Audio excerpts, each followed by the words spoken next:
All right, so Mike, giving everybody here kind of a little preview today of the Cultural Commons area down here in Piffner Pioneer Park. Beautiful area down here, It and it's is. got a beautiful message and meaning behind it too. It is. So this is a project that's been in the works for a lot of people for several years, and it's really designed to kind of showcase not only the history of this area, but our partnerships across the globe. It's working with the Rotary Club, who celebrated their 100th anniversary the year before last, and the three partner cities and sister cities that we have: Esteli, Nicaragua; Gulch, Poland; and Rostov-on-Leki, Russia. They're coming this way, so we may get a little background noise, but and then of course the indigenous people, the people that were here before we were, and all of the areas are going to be represented here at Cultural Commons. So the Rotary, or the circle, is divided into three sections, each one representing a partner or sister city, and then integrated through that is some indigenous displays and things like that, so we can honor that those who came here before us. Yeah, and it seems like you're really going into detail with some of these things too. I mean, even the plants that are currently growing throughout the area, they've all got some sort of meaning to them into the theme of this park. It is, and there's so many different facets being representative of all those different cultures that, I mean, that's really how it was done by design, to do that, to share all of the knowledge that we can from all of those different cultures with anyone who comes to visit the park. So in Rostov-on-Leki, they are very well known for their bell tower. They have 16 bells, I think, in their primary bell tower in the Kremlin, and they make wonderful music. There's recordings of these bells. So the mayor of Rostov and myself had a bell cast in Yaroslavl, which is a nearby region, and we had it shipped here. That's going to be integrated into the Cultural Commons. Esteli has the gazebos and the pergolas that you see behind you, as well as there's a rock that we brought back from the mountain in Esteli.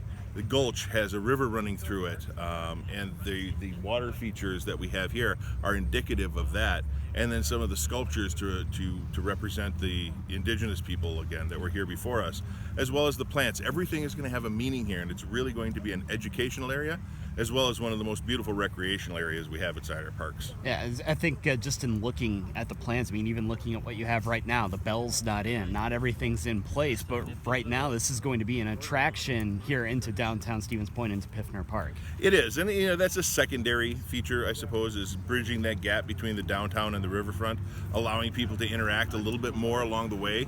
But I would still say that's secondary to the educational aspect that we have here at Cultural Commons. And then when people do come in and take in these areas and take in what's going to be written here, what do you hope they learn?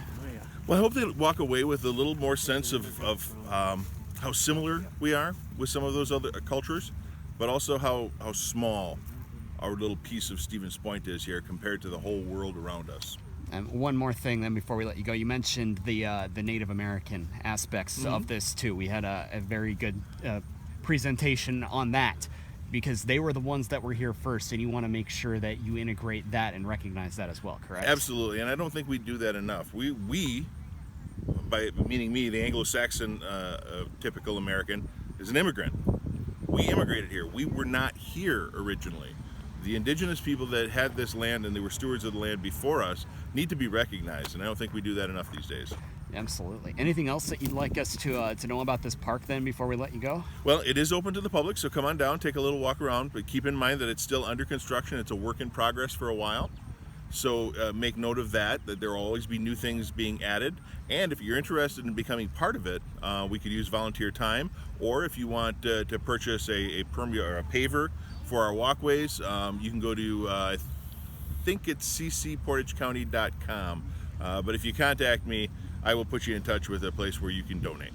And when do you envision then maybe having a grand opening for this with everything in place? I would. So the bell is waiting for the housing and the mounting. I would think that probably mid-September to late September we would have an official grand opening where a lot of the things will be in place. But as I said, this will be evolving, hopefully for a couple of generations. All right. Anything else that you'd like us to know then before we let you go? I think we're good. All right. Perfect.